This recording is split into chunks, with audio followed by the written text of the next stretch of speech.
Hey guys, what's going on? Anthony here with Pistons Talk. Hope you guys are having a great Wednesday night. In today's video, what we'll be discussing is this BleacherReport.com article. It says one trade every NBA team would make if the deadline was today.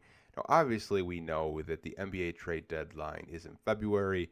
We're in the midst of NBA trade season. There's nothing but reports every other day with players that could or could not be available. I also kind of want to touch on just the overall conversation across Pistons fans with trades in general, because I think it's a very touchy subject. I see a lot of Pistons fans not wanting to make any sorts of trades, wanting to keep the chemistry as organic as possible, and I understand that. But there are also fans that do want to upgrade the roster because there are some flaws on this team in terms of having more three-point shooters. So let's get into this mock trade, and then we can kind of touch on just the overall landscape of this team and what they could possibly do at the NBA trade deadline. So the trade package that Bleacher Report has would be sending Trey Murphy, Sadiq Bey, and Micah Peavy to the Pistons in exchange for Tobias Harris, Ron Holland, and 2 first-round picks, one in 2027 and one in 2030. There's top 5 protections on the 27 pick. Forgot to mention that. Here's my thought process when I see a trade like this. I'm not too concerned with the first round picks because in 2027, I expect the Detroit Pistons to be a top seeded team in the Eastern Conference, and they'll be playing into May, possibly June, right? You expect them to continue to be a playoff team. As of right now, they're 21-5, first place in the Eastern Conference and the second best team in the NBA. I expect them to be good. And those draft picks are going to be very late first round. They're not going to be lottery bound, right? Unless you have an injury. In 2030, the same thing. I still expect this team to have, dogs on this team, Cade Cunningham leading your franchise. First round picks aren't what I have an issue with. What I have an issue with this trade is Ron Holland being in it. Now, you're not going to get Trey Murphy for free. He's a very good player, a very underrated player, and he's on a good contract and scored all 3 levels.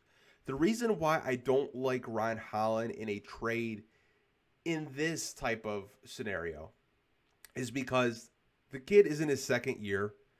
Defensively, we know what we're getting. He's just a dog defensively. We'll scrap. We'll get down for loose balls. Just be an irritant. Really bother opposing players, and just a spark plug off the bench. Offensively, I think it's still a work in progress. We've seen strides from him in his rookie season. We've seen strides this past summer in the summer league. I think he did hit a little bit of a sophomore slump, a little sophomore wall for a couple of games this season, but it seems like he's starting to figure out how to impact the game and scoring more. He's been getting to the free throw line quite a bit, and that has to do with his ability to just attack the rim. Like, he's just been in attack mode constantly over the past week and a half, 2 weeks, and he's starting to figure out how to impact the game, scoring more, right? That's the reason why I don't like a Ron Holland in this trade. It's because the conversation you have to ask yourself as a Piston fan is, where do you see Ron Holland 5 years from now? Do you see him as a part of this core? I would say yes for me. I think the Pistons do find a way to re-sign him when he's up for an extension. The other question you have to ask yourself is, what is Ron Holland's ceiling? Is he closer to a Jimmy Butler type when he reaches his potential? Is he closer to a Jaylen Brown type when he reaches his potential?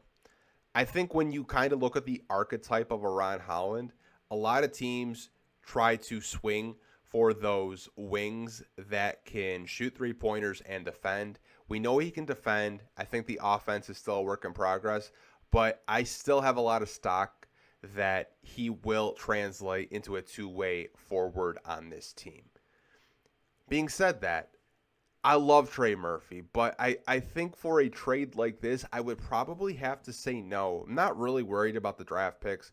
I just think trading on a young player in his second year that has shown incredible promise and potential could come back to bite you in the ass. We'll end the video with this. I touched on it in the beginning of the video of the landscape of the Pistons and what I think they could do this trade deadline. I don't think they're going to make any splashy trades for Trey Murphy, Anthony Davis, Lauri Markkanen, Michael Porter Jr. I don't. I'd be very surprised if they did. What I do think Trajan Langdon and the Pistons might do is they're going to landscape this team, look at what they need. And I think if you watch this team every night, what they currently miss on this current team that they had last year was three-point shooting. You had Tim Hardaway Jr. and you had Malik Beasley spreading the floor every given night, making a whole lot of threes, taking the stress off of Cade Cunningham, Jalen Duren, and Asar Thompson. Right now you have Duncan Robinson taking a bulk of your three-pointers, and he's done a hell of a job. But I think what Trajan is going to do, and this Detroit Pistons front office is going to look at trying to do, is looking to add another three-point specialist, another perimeter spacer on this team to alleviate some of the pressure that Cade Cunningham has to deal with on a night-to-night basis. Not saying Cade can't handle the pressure of getting the amount of touches that he does get, but adding another floor spacer would actually make his life a little bit easier in terms of kicking the ball out because he knows he has more than one three-point shooter. So I think when you kind of look at this team, three-point shooting is definitely not the same as it was last season. It just isn't by the numbers.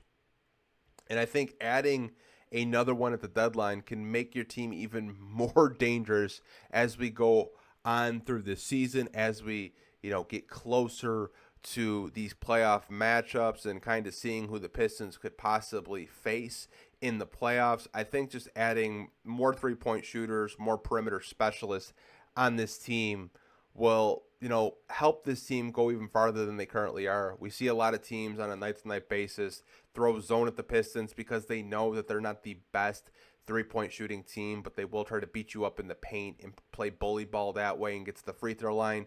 I think if you add a more of a three-point specialist on this team at the deadline, that gives you a whole nother layer and a whole nother dynamic to your team where you don't have to solely rely on just beating teams up in the paint night in and night out, because then you'll be less predictable of adding more perimeter three-point shooting. But that's just like my take on the deadline. I don't really think they're going to try to mess up the chemistry in which this team has.